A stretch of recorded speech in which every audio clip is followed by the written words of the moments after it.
The late morning sunlight poured into the glass windows of La Maravilla, one of the most luxurious restaurants in the city, turning every polished surface into a quiet reflection of gold. The clinking of cutlery and the soft murmur of wealthy patrons filled the air, but everything shifted the moment Aurelio Santoro walked in. He was a billionaire known for his ruthless business decisions, his cold presence, and his belief that money could bend anyone. As he entered, heads turned, and even the waitstaff straightened nervously, whispering with concern. Aurelio moved with an air of superiority, his expensive suit catching the sunlight as though demanding attention. But none of the staff suspected that by the end of this daylight afternoon, the man would be humbled in a way he had never imagined, and the person responsible would be someone he didn't think twice about when he first saw her. If you believe in kindness, second chances, and the power of simple humanity, then please like, comment, share, and subscribe to our channel, Kindness Corner. And before we continue, tell us in the comments where you're watching from. We always love to see our community around the world. At the far end of the restaurant stood Marcela Rios, a young waitress in her early 20s. She moved with quiet grace, her dark hair tied back neatly, her uniform crisp despite the long morning rush. Her eyes had a calm determination, the kind born from years of carrying more weight than someone her age should. Marcela wasn't there only for a job, she was supporting her younger brother, helping her mother pay medical bills, and trying to save for a future that still felt uncertain. She had learned early that dignity wasn't defined by wealth, and pride came from how one endured struggles, not from how loudly one displayed success. She approached Aurelio's table because it was assigned to her station, not knowing that this single interaction would reopen wounds she had spent years trying to heal. Aurelio didn't bother looking at the menu. He leaned back in his chair, assessing Marcela with a gaze that felt like judgment rather than observation. With a dismissive wave of his hand, he spoke loudly in Spanish, mockingly, arrogantly, as though she were beneath him, as though he assumed she didn't understand a word. His words weren't just insulting, they were belittling, reducing her to someone he believed had no value beyond serving a plate. To him, speaking in Spanish was his way of feeling powerful, a private language he used to ridicule others without consequence. Several nearby diners turned their heads, some pretending not to hear while others exchanged uncomfortable glances. Marcela's hands tightened around the notepad she carried, and though she understood every word, she kept her composure. Years of hardship had taught her that reacting immediately wasn't always strength, sometimes strength was waiting for the right moment to let truth speak for itself.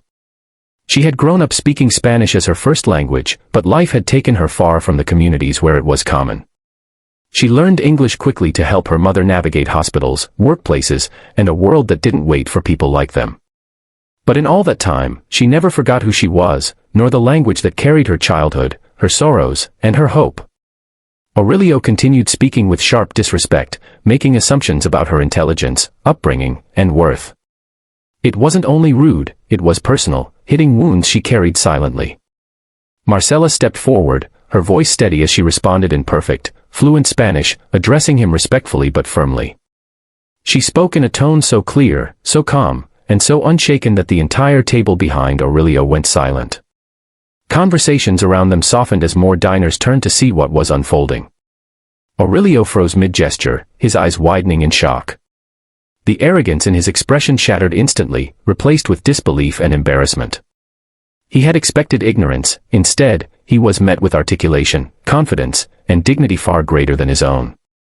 For the first time in a long time, perhaps the first time ever, someone had spoken to him in a way that pierced straight through the armor of money and pride he had crafted around himself. Marcela didn't raise her voice. She didn't insult him back. She simply reminded him, through her poise and fluency, that respect wasn't optional. She represented something he had forgotten, that humanity was universal, that worth wasn't determined by wealth, and that every person carried a story deeper than what could be seen at a glance. Aurelio felt his chest sink with a mix of shame and discomfort, the kind that comes when a lifetime of unchecked arrogance is suddenly reflected back with quiet truth.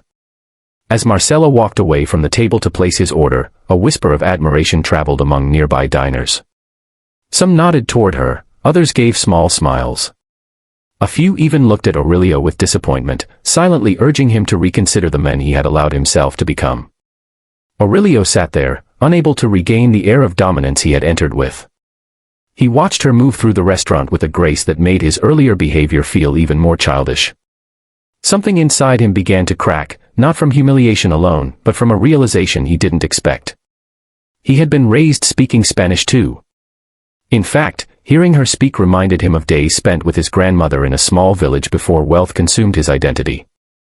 As he ate the meal she later delivered, he found himself unable to shake the guilt pressing on him. He saw her wiping tables with tireless dedication, saw her helping an elderly couple with patience, saw her speaking gently to a nervous young server, guiding them with kindness. It pierced him that the person he had mocked was someone who carried more strength in her quiet resilience than he had in his empire of luxury. After years of abandoning humility, this encounter forced him to face a version of himself he no longer recognized. And for the first time in years, he wanted to change, not because he was caught, but because he felt something awaken inside him, the memory of who he used to be before money made him smaller instead of bigger. If this story is touching your heart so far, please take a moment to like the video, share it with someone who believes in kindness, and subscribe to Kindness Corner to support more meaningful stories. Before you hear the ending, tell us in the comments, what would you have done if you were in Marcela's place? Aurelio stood before leaving, walked to where Marcela was cleaning up, and in a soft voice, one trembling with sincerity, apologized in Spanish. Not for appearances. Not for reputation. But because he finally understood the weight of his actions. Marcela looked into his eyes, saw the genuine regret, and offered a respectful nod. Forgiveness didn't erase what happened, but it allowed something new to begin.